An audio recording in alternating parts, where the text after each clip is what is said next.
Welcome to the Goal Nutrition and Diabetes Podcast, where today we are going to talk about 6 essential truths to help you thrive with type 1 diabetes. I'm Serene Brooks, and I am a diabetes educator and a registered dietitian, and I love helping people learn how to meet their goals. And so I'm really excited about the things we're going to talk about today. If you're listening, you probably either have type 1 diabetes or you have someone you care about who has type 1 diabetes and you want to learn more. And I hope that you will take away at least one thing that will help make you have a better relationship with diabetes. And I love helping people learn more about type 1 and helping them live happier lives with type 1 diabetes because there is a lot of happiness that can come. So let's get started. I know that living with type 1 diabetes is like a full-time job. There's no breaks, no days off. And so it can be a little overwhelming. And there's a lot of different aspects of type 1 that can really drag you down on that day-to-day management. So I want to talk about some of those things. And the first one we're going to talk about is that it's not all about the numbers. Your diabetes isn't doesn't have to be all about the numbers. Your your management, your wins, all of those kind of things aren't always detailed by what the numbers are. Now, I realize that you do have to use numbers to manage your diabetes, and that those kind of things are going to help you know where you're at. They're going to help your healthcare professional know where you're at. They're going to look at your data and decide how your diabetes is going and wanting to keep you in a safe place by looking at your numbers. It is not meaning they're judging you or thinking you're doing a poor job. That's just numbers that they need to use to really help you. However, your path is different than anyone else's. Your numbers are going to be different than other people's. And I hope that even though those numbers are a really important part of diabetes management, that you can find other things about your life that don't consume you like the numbers can. They can really consume you. And if you don't hit the mark every time, don't beat yourself up about it.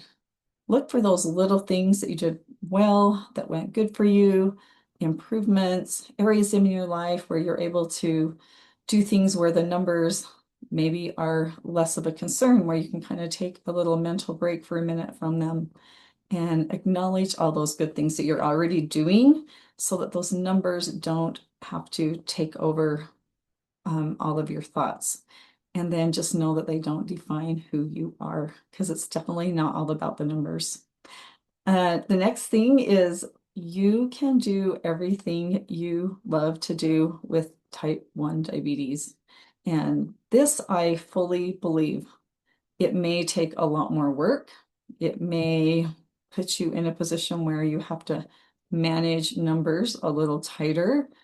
It may be something where you have to reassess your management tools that you're using and find other ways to help you, but find the things that you love to do and don't stop doing them. There's something that happens frequently, specifically with those who have type 1 diabetes or those who are caring for someone with type 1 diabetes. It's called anticipatory anxiety. It means that you worry about something happening before it ever happens.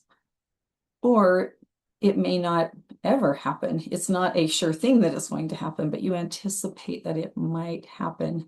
This happens with all kinds of things, not just diabetes. Lots of people have this come up from time to time. But a lot of times, this anticipatory anxiety holds people back from doing things they love to do because they're worried about something that might happen. So one way around this is to think about what might happen. It's okay to be thinking ahead of what might happen with type 1, right? You have something you really want to go do. Well, you should think about, okay, what might happen because I have type 1 diabetes if I go do this? Make a list of those things. Then make a list next to it of the things you could control or plan ahead for to make it less likely that this would happen. Come up with some solutions. Come up with some scenarios that you could look at of what you could do to make it less likely that this would become a problem. Then have those around you understand a little bit better. So if you're with other people, that could be another safety net for you so that you have a plan before you go. But make sure you continue doing the things you love, or if there's something you always wanted to do and now you're worried you can't do it, get out and do it and make it work and just take your diabetes along. That is what happens. It comes along with you, but there is such empowerment about accomplishing things that you really love to do. And there's so much happiness that comes from that. Number 3 is burnout is real. Most people with type 1 face burnout at some time or another, and often multiple times. It gets frustrating, right? There's so much to do. You want to just take a break from it or not have to think about it for a while, and it kind of just snowballs to the point where you face this burnout. Burnout can create some negative outcomes, though, such as just the poor emotional well-being. People miss appointments. They end up with a little more elevated A1C, or sometimes dramatically elevated A1C, because they're kind of just letting things go. But the weight of the management just gets to be too much. Now, there's some things you can do to help with that. And one is just kind of trying to even prevent it from escalating to that point. So one thing you can do is get out and go for a walk. It doesn't have to be a hard cardio workout. It's getting out and moving, getting outside, maybe going with a friend so you can visit with them, but just getting out and about to clear your mind. That can be really impactful. It sounds simple, but very impactful. Talk to a friend, talk to a trusted family member, someone that you can open up to and really visit about the things that are difficult for you, and talk through some things. Maybe they'll even have some ideas of things that might make it better for you. Seek support from your healthcare providers, from your educator. Make sure you're meeting with a diabetes educator on a regular basis, and then go over some of the things that are difficult. Maybe they're going to have some ideas of ways to help you, and they can be understanding and listen to the things that are hard for you so they can help you through it. Back to what we talked about before, make time for the things you love. This will help with that burnout. And then be kind to yourself. Be patient. Don't expect more of yourself than you're able to do. Because like I said, your diabetes is different than anyone else's. So don't compare yourself, and just be patient and allow yourself to work through things. Diabetes is a journey, it's not a destination. So make sure you do the things that are good for you and the things that make you happy. Now, this one I love. Create a diabetes team. Rally those around you to be part of your diabetes team. This can start with your healthcare providers, right? Your endocrinologist, your healthcare provider that you go to just for your regular checkups, a diabetes educator, your pharmacist, your dentist, your eye doctor, anyone who you go to, they can all be part of your team, and they can understand your diabetes and help you with all the different aspects that you're dealing with. Then, really important is reach out to family, friends, just not maybe extended family, relatives, those that you spend time with, might be youth leaders, teachers, neighbors, anyone that you're going to be spending time with. Reach out to them or take time to talk about your diabetes with them. Most people want to understand more, but they don't know what questions to ask. It's okay to talk to them a little bit and say, hey, I'd like to tell you a little bit more about what I do to manage my diabetes. Let me show you how I give myself insulin. Let me explain to you what happens when I'm low. maybe what I might act like, or what are some symptoms you might notice in me that I'm a little low and I might need a little help. This is what I do when I'm low. This is where I keep my things when I'm low. I keep some things in my pocket. Just explain those little things to them so that they can just understand better, because those who care about you truly want to know more and they want to help and support you. But most of the time, that conversation doesn't take place and they just simply don't know how. The more on your team, the better. The more chances are you're going to have help and support and people to be with you along your journey.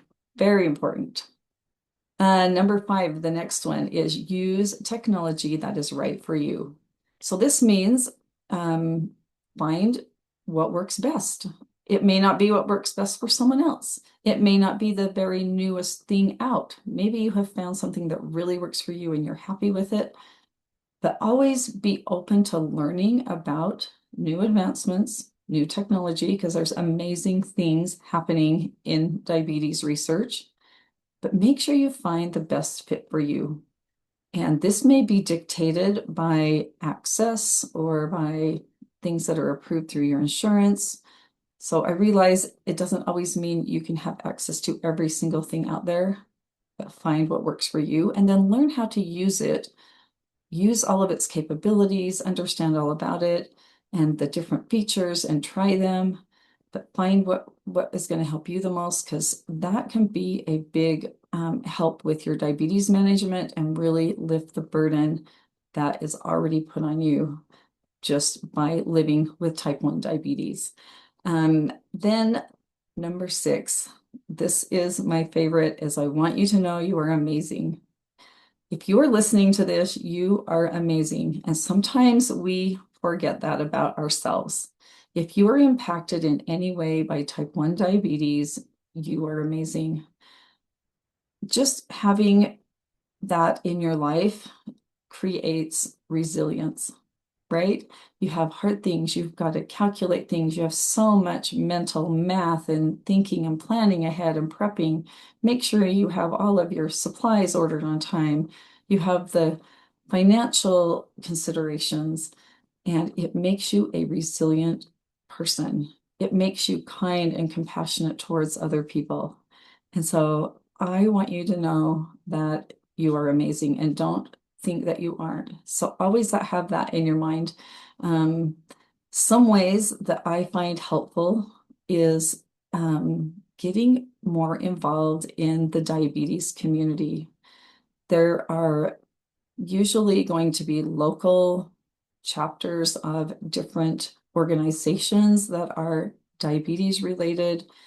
Sometimes there's youth camps you can get involved in, but get involved in some way, if you can, in the diabetes community around you. Do some volunteering. It's so much fun to volunteer for these groups and organizations and events that take place.